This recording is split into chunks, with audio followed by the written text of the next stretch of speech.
Well, hello, all you beautiful, fancy people. It is your friendly neighborhood IT girl, Sierra here. Ironically, not spelled with a C, spelled with an S. And you can see here, I've got my massive 80s curly hair happening today because I watched Teen Witch the other day. Shout out to Louise, played by Blake Lively's real IRL sister, Robin Lively. Stunner.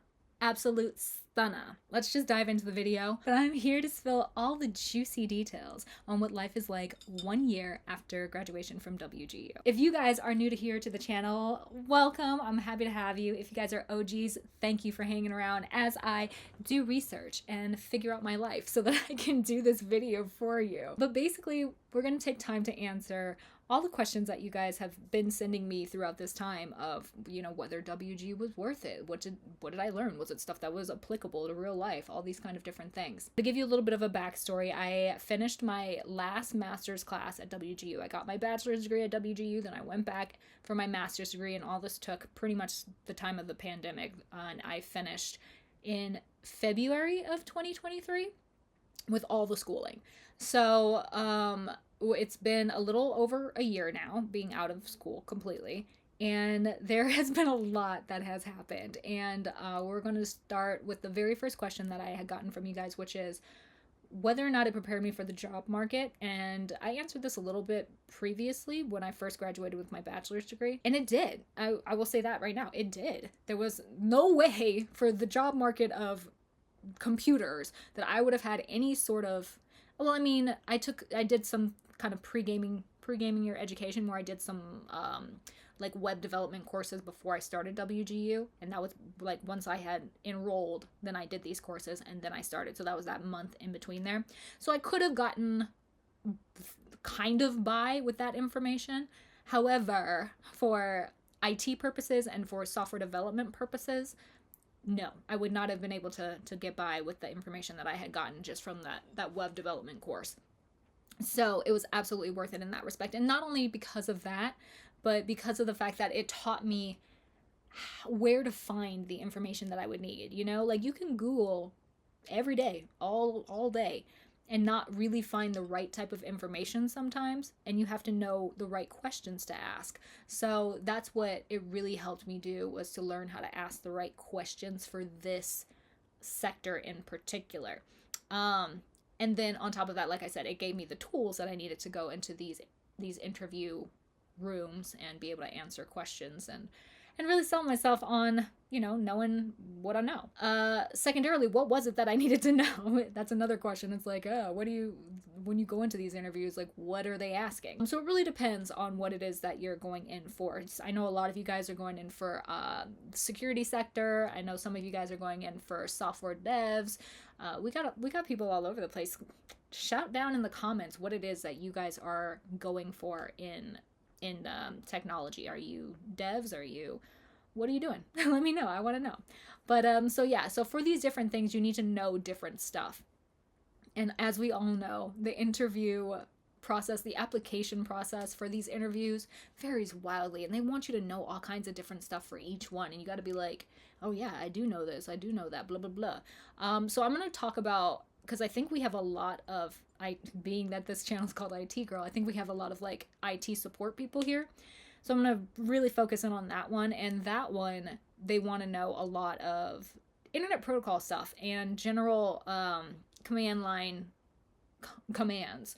So it's a lot of like HTTP errors, 404 errors, things like that.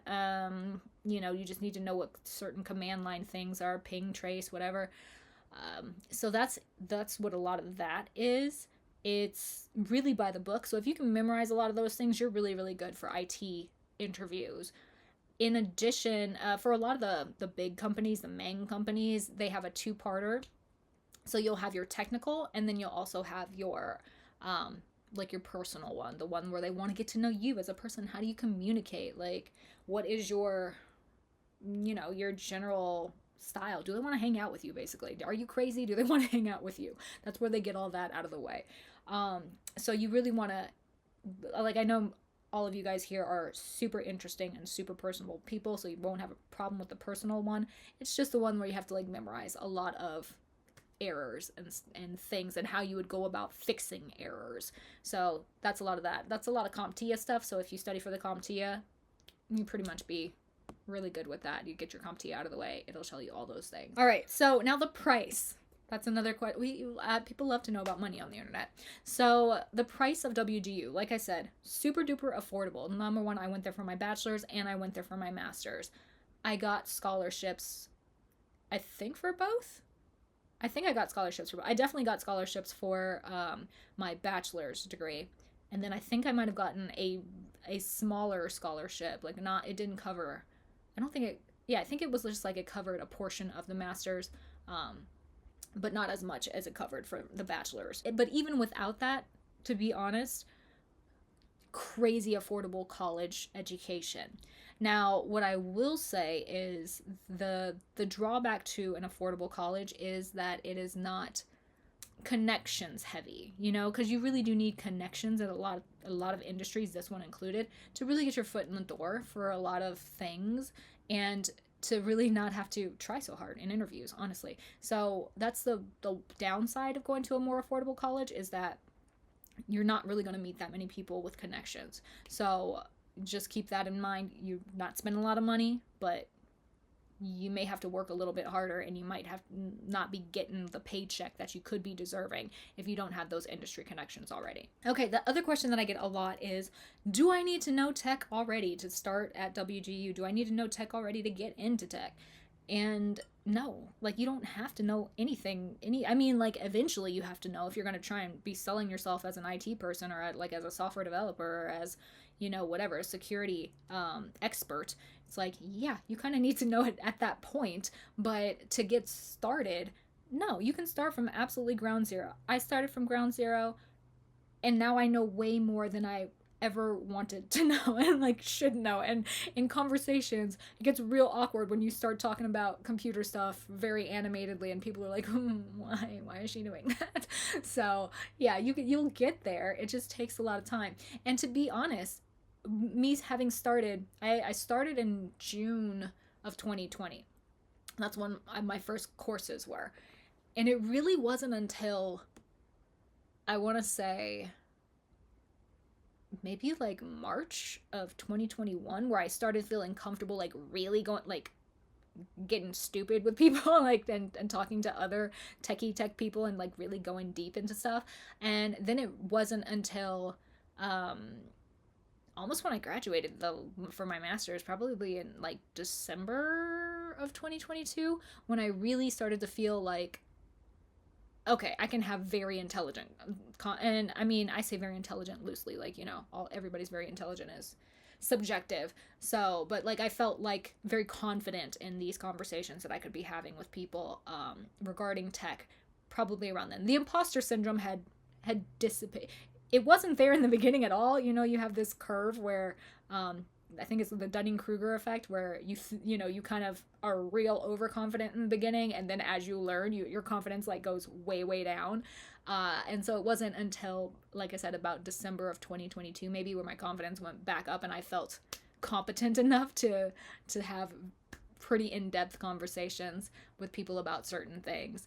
But it is a journey. So put it like this: it really is a journey if you start from zero to have a strong overall understanding of how all the concepts go together. Like, you can have an understanding, but it's just not going to be so solidified to where you can just like blah, blah, word vomit out facts and like general tidbits of information. So take your time. Don't be upset if it takes a little bit more time, and like 6 months in, you know, you're passing all your tests or whatever, but you still don't feel totally solidified in what you're saying or what you're doing. You know, it just takes time. All right, next question. So what am I doing now? Because I get that question a lot, and I will tell you, it took a long time to get here where I am now, which is running my own business and really enjoying myself. You know, I thought my place was at a company. I thought that's where I needed to be. I thought that's, you know, like, that's how you show you've made it. You know, you go work for a company and you do really, really well there and everything. And I've never actually been a very like drawn to working towards companies. I've always liked to work for either small boutique companies, or I've always liked to work for myself in some capacity. So I've never really been like a company person, but I thought being in tech, it's just like, oh, you go work for a really huge tech company and that's how you show you've made it, right? And it's just not for me. It's just, you find a lot, and you have to like realize, even though that's maybe what people want for you so that they can see how to get there and what to do and stuff, it's like it's just not for me. It doesn't make me happy. And what does make me happy is running my own business, having my own office, having my own schedule that I like to do whatever I want with. I like that kind of lifestyle. And it is a bit scary for a lot of people, but you just have to find out what works for you. And so that's what works for me. That's what I do now. I run my own schedule. I have my own business. I have my ideal clientele. Finally, it's taken a long time to find my ideal clientele, but it's trial and error. And again, I'm now going into my second year of being at my office space, and it's like that whole first year was trial and error. It was a lot of like doing stuff that maybe it worked, maybe it didn't. It was a lot of like working with people who, it may have ended badly. Like it was a lot of things that went wrong, but there were a lot of things that went right too. And so, like I said, I couldn't be more excited and just like happy about where things are at this point in time with that. And it's really nice. So that's what I do now, as I have my IT business, IT Girl. I've renamed it IT Girl. For me, it was the best choice that I could have made. But like I said, for a lot of people, it's working at a company. And if you would like to work at a company, I think that that's also awesome. You just have to realize that, with working at a company, there's just certain things that come into play with that, and not everywhere is remote anymore. So you just have to remember that. And to piggyback off of that, a question that I get asked a lot is kind of, what should I do? What should I study so that I can have a tech job? What should I do so that I can basically live the life that I want? And I'm going to tell you this, guys, I'm so sorry. I cannot answer that question for you. Like and the best answer that I can give to people in regards to that question, because I don't have all the information, because I don't know your whole life, or what you want to do, or what you like to do, what you're interested in, stuff like that. It's like you have to take all these things into consideration, in my opinion. If you just want to make money, just like, it doesn't matter. Just pick something. Pick the thing that makes the most money. But if you want to enjoy yourself while you're doing it, you got to think about these things. Like, what is it that you really, really like? Do you like building apps from the ground up? Like, is that your thing? Or are you somebody who more likes the back end? You're not really into the creative bit. You don't care about UI, UX, any of that. You just want to like deal with questions, conditionals and things like that. It's like the back end might be more for you. But like I said, if you are more creative, you love colors, you love showing how things are displayed and making sure that things are easily laid out for people to understand. UI, UX, or software design and things like that. Those would be things that you might be more interested in. So in terms of that, I always say to maybe try and take what do they call them? Like career assessments, like a career assessment test.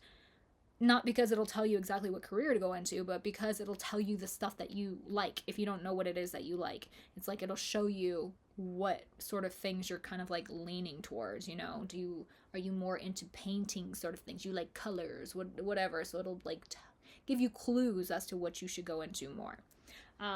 But yeah, otherwise, if you're just in it for the money, then go for the hardest stuff. Like, the hardest stuff usually pays the most, and the most boring stuff. So definitely do a computer science degree, and also make sure that you get like your hardest security clearances and things like that. Those will really, really help you make more money. Okay, so really big question here, which nobody really asked, but I think this is the question that people should be asking, which is, how long does it take to really find your place in tech?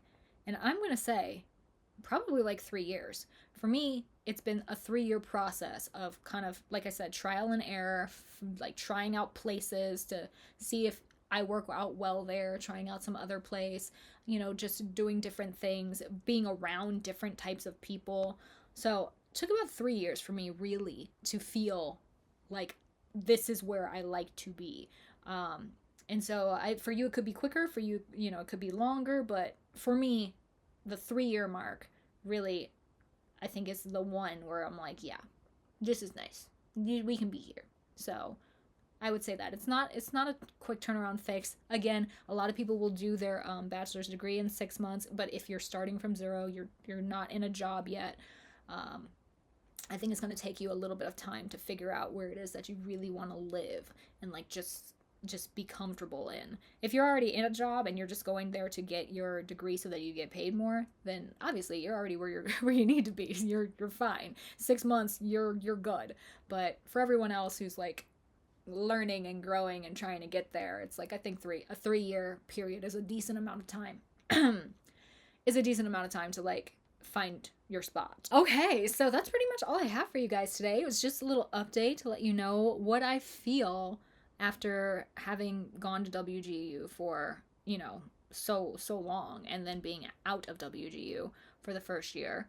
And this overall, I think it's a good, I have good feelings for it. Like I feel positive. I don't feel that I wasted time going to WGU. I don't feel that I wasted money. I do feel that I needed to learn more. So I learned a lot, but there was more to be learned, and there's always more to be learned. Like you never stop learning, especially in this vocation. You're constantly learning. But there, like I needed to understand more as an overall before I felt really comfortable. So that was one thing. That was one slight con, is that I just needed to know more. Were there any other cons? I don't know. I can't think of any other cons right now. But if you guys have questions about things like specifically that might jog my memory, feel free to drop it down in the comments, and I'll try and respond to the comments. And other than that, I've got some I've got some collabs coming for you guys. Like I've been filming content this whole time. I just haven't been posting it. So I've been filming more content recently as well that have to do with collabs, because I know a lot of you asking me about note taking and things like that for the exams, and I want to give you answers to those things. So I've got those coming up. I'm going to be editing those this week and pre-scheduling them so that I can be good about my schedule. So yeah, that's where we're at, and I love you so much. Thank you guys for watching. Sub if you love it, and other than that, I will see you in the next one. Bye guys.